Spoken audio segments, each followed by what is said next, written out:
Hello, I'm Dango Rose. Welcome to the Mountaineer Podcast, where everybody's listening. The Mountaineer brings you the latest news of the Peak to Peak region, in print, online, through our podcast, social media, and special publications. Now, listen in to the latest news of the area with our local journalists.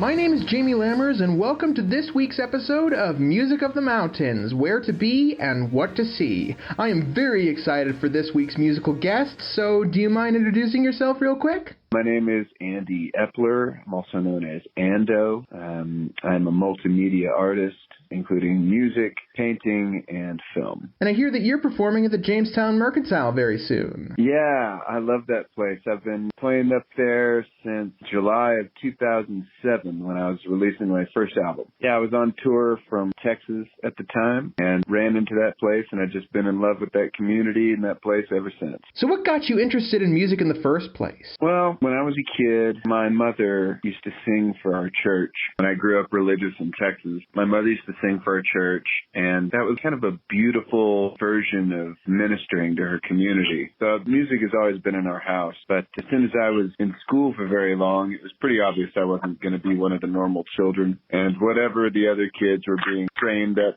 to do, that was not going to be my outcome. So I felt very free to choose any kind of life I wanted. So I chose a life in the arts. It was sort of like being in the ministry, sort of like helping your community, but it didn't come with all the rules. Were there any artists in particular that grabbed your interest along the way? Sure. I was always really inspired by people like Stevie Wonder and Etta James and Waylon Jennings. I just consider that to be great American art. You know, some of those artists are just the epitome of what I like about American art. I think I probably picked up on that pretty early in my life. I always really loved Bob Dylan and his writing style. He's like the Shakespeare of music, you know.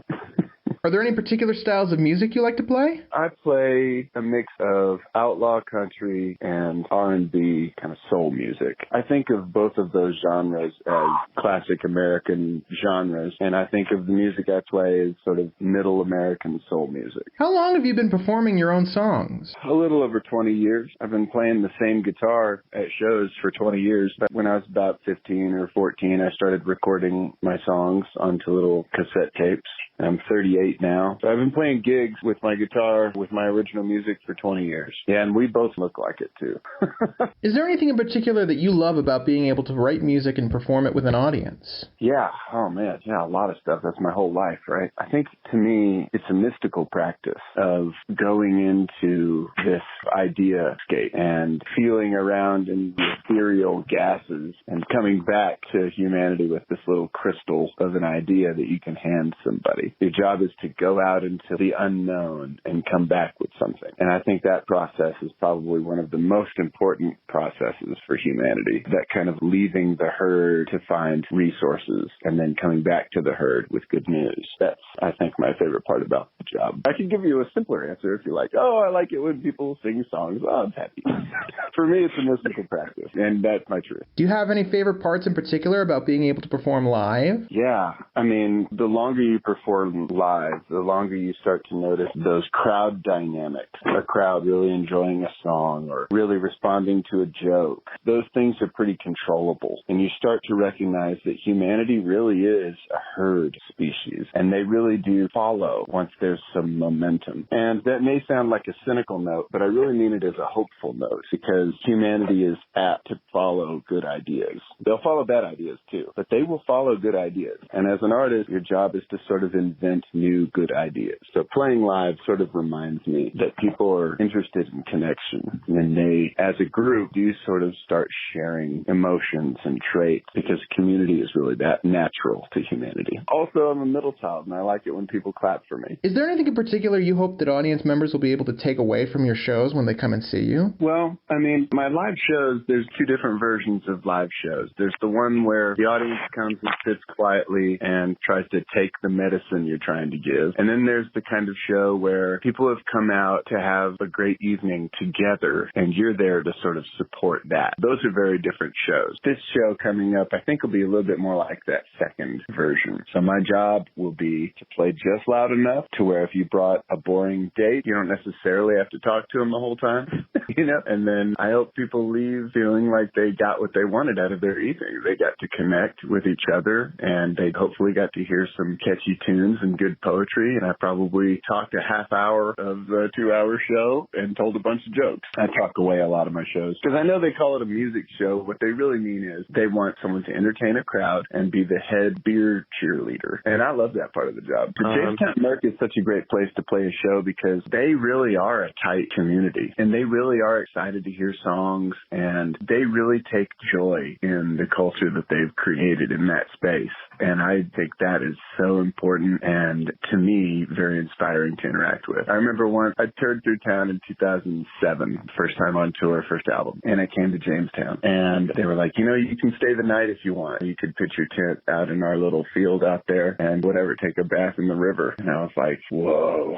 You know, I was from like the flatlands of West Texas, the desert, where it's like bathing in the river sounds like some John the Baptist kind of whatever. It felt like Robinson Crusoe or something out there. I remember washing my hair in the river just across from the venue after the show. It was magical. It was a magical experience. Oh, man. And here's another quickie. A couple of years later, I was living up here, and I was married at the time. No, that's not right. This story happens in 2008 or so, like the next year. The next summer, I come on tour again. And while I'm on tour, my father-in-law decides to come out and take a road trip himself. And during his road trip, he's going to meet me in Colorado and hang out for a minute. Well, he is a Texan cowboy Christian guy. And we went to Jamestown because I thought, this is the most magical place ever. Nah, he'll probably love it. He didn't really love it. And you got to be honest, the community basically didn't love him. They got real mountain, small town quick. They loved me. It was great. They remembered me and everything, but they did not like the cowboy guy I brought around. He's my ex-father-in-law now anyway, and that's fine with me too. Well, even though we're primarily promoting your music show, do you want to talk about some of the other ventures of art that you go into, like film or books or liquid light? Oh my God. Yes, it's like getting to talk about different lovers. I love all of them. Yeah, I do watercolor portraits, and I love that. I take commissions on my website, andyeppler.com. I'm an award-winning filmmaker. I've made a lot of short films that are usually either kind of high-minded, artsy-fartsy erotic films, or they are black and white silent films. The other thing I like to make. Made a movie called Denver International a couple years ago in the airport when it was empty. It turned out to be a really interesting movie. What else do I do? Yeah, golly, I've got albums out. I just released a book called A Songwriter's Grimoire, Practical Notes for a Mystical Practice. It's an art philosophy book that looks at art through the lens of songwriting, kind of uses songwriting to talk about larger art philosophy ideas. So, yeah, there's a little sampling of things that I'm into. Liquid light is amazing. It's an overhead projector like we learned math on in school. I did. I was born in the 80s. So it looks like a goose or something, but it has a light. And I put clock face glass on it and a puddle of water and oil, and I can color those things, and it looks like a projected lava lamp kind of situation. It's amazing. And we've done erotic photo shoots with that, and it's fabulous. And that's on my website, of course. Yeah, that slidey light, little clouds of stuff going across some gorgeous naked person. It's a good day in the arts. You know, my friend, I have 3 books, but the most recent one is A Songwriter's Grimoire. That's the one that I'm trying to push. That's available on my website. I'm selling physical copies as well, but you can only get those at live shows. Will you be selling your books at the upcoming show at the Jamestown Merc? I will be. I'll have a big old stack of them. And I'll say this too. That's a book for creative people. So a lot of it is my lyrics from my published albums over the years. That turns out to be, I don't know, probably 15,000 words or something, or more probably. And the actual meat of the book, that is kind of the essay section, is just the first 3 sections of the book. It's actually not an intimidating amount of information for a creative person to try and ingest. And the ebook, people can contact me for that, or they can buy that anywhere online, Barnes & Noble or whatever. I think they'll probably sell print books through there too, but it's cuter to get it from me because I'll draw in it. You want the cute version. I found a bio that you wrote online, and apparently you have a collection in your name? Oh my God, this is so weird. Yes, Texas Tech has archives, and I'm from Lubbock, Texas. I didn't go to Texas Tech, but they have these historical archives. They've got Buddy Holly's glasses, and Waylon Jennings' guitar strap, and Natalie Mains's demo when she was trying to get into the Dixie Chicks, and they have all that stuff. And each of these artists have their own section of whatever they could scrap together from these people's lives, and they contacted me and were like, we're going to put together an Andy Eppler section, which surprised me. Being alive and everything seemed weird. Did I get hurt? Am I okay? This seems a little early, maybe. I don't know. But yeah, so they have a section of my art in their archives. They have a lot of my early handwritten lyrics, art pieces, album art pieces, because I used to make all the art for the albums by hand with no digital typography. So they have all that stuff. So they have a section of my art right next to Waylon Jennings' guitar strap. They've got my guitar strap for my guitar, Miss Dang. Isn't that weird? The imposter syndrome is strong with that story. Because doesn't it seem like if they're putting your work in a museum, you're dead. You've been dead a while. You either died real young or real old. I haven't done either thing. But I think absence makes the heart grow fonder. And in Lubbock, when I left, I was sort of a troublesome character in some ways, very politically active in my early 20s. I was sort of an ass even. So I think a lot of the people that I offended have died, maybe. And now people forget what I was like, maybe. I'm not sure why it's happening. That's my imposter syndrome talking. But it's weird. That's a weird part of the story so far. Coming off of that idea of being remembered in an archive like this, is there anything that you hope people will remember you for as an artist? I guess I hope people remember me for being somebody that brought people together and made his art for the community and did so relentlessly in his own way. I'm glad people liked it. Not going to be able to stop me. It's sort of an inevitability until I do move along. I'm going to keep making it. And the thing that I like about making my art is trying to put good medicine inside it. I hope they remember me for good medicine. That's the thing. I don't know the difference between the good work and the whatever not good work. So I just have to keep swinging.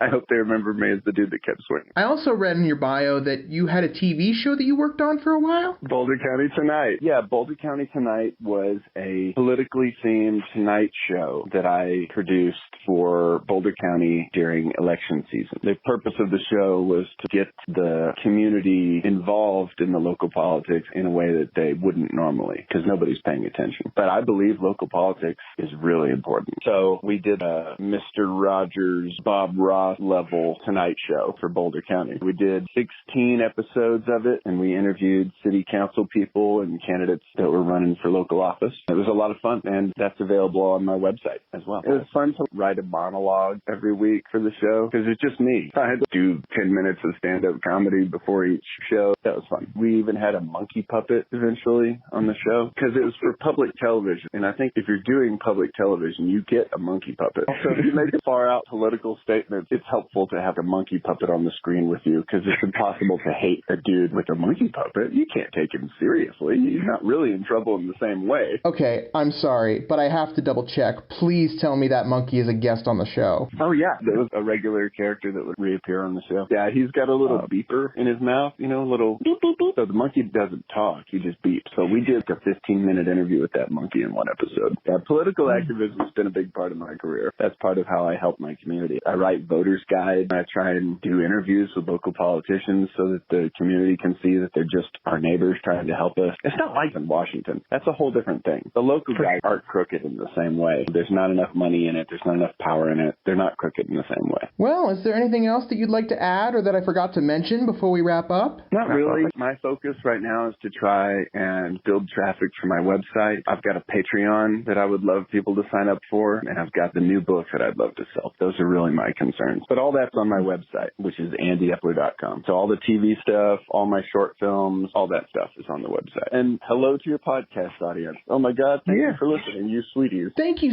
so much to Andy for coming on board and joining us for the podcast. It was an honor having him on board. aboard. If you want to catch him performing live very soon, you can check him out at the Jamestown Mercantile, located at 108 Main Street in Jamestown, on Thursday, April 18th, 2024, starting at 7 p.m. Throbbing desire for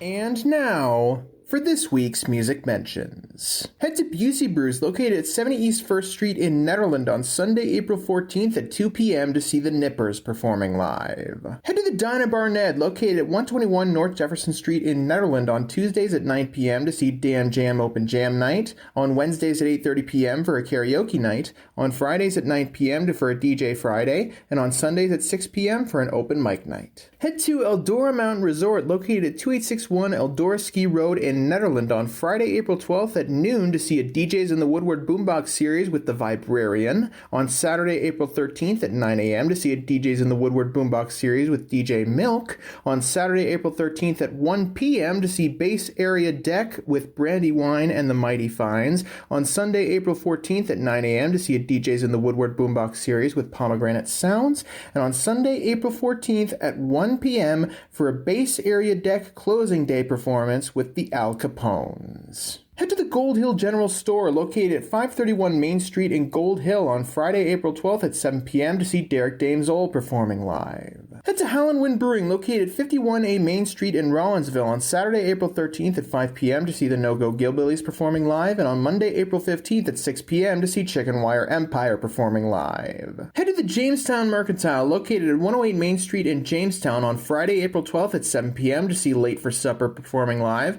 on Sunday, April 14th at noon to see Bradley Stotts performing live, and on Wednesday, April 17th at 5 p.m. for an open mic night. Also be sure to head there Thursday, April 18th at 7 p.m. to see Andy Eppler performing live. Head to JKQ Barbecue, located at 200 Gregory Street in Blackhawk on Friday, April 19th at 6 p.m. to see Brittany Wagner performing live. Head to Knotted Root Brewing, located at 250 North Caribou Street in Netherland on Sundays at 5 p.m. for a Jazz Sunday night. Head to the Caribou Room, located at 55 Indian Peaks Drive in Netherland on Friday, April 12th to see the Little Smokies perform with Jake Leg. Doors open and dinner starts at 7 p.m. and the show starts at 8 p.m. Head to the Train Cars, located at 101 Peak to Peak Highway in Netherland on Thursday, April 11th at 5 p.m. for a train jam. And finally, head to the Very Nice Brewing Company, located at 20 East Lakeview Drive, number 112 in Netherland on Friday, April 12th at 5 p.m. to see Mountain Reverb performing live, and on Saturday, April 13th at 5 p.m. to see Reservoir Fog performing live. Did we miss you or your performance? Want to submit your music listing in the Peak to Peak area? Do you have updates to your business or to your performances?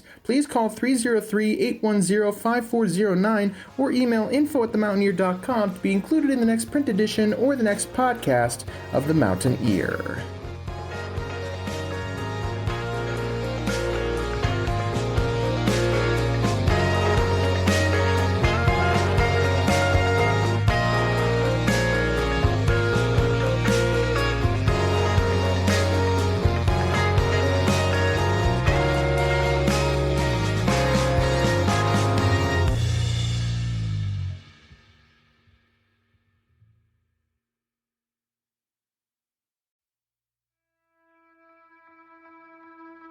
And that's it for our show. Subscribe online to get more access to more news, weekly updates to our community calendar, and a link to our YouTube channel by visiting themountaineer.com. Be sure to use the coupon code PODCAST when subscribing for a 10% discount, only available to our listeners. If you are in the local Peak to Peak area, be sure to pick up a print edition of The Mountaineer at a local business. I'm Dango Rose. Thank you for listening.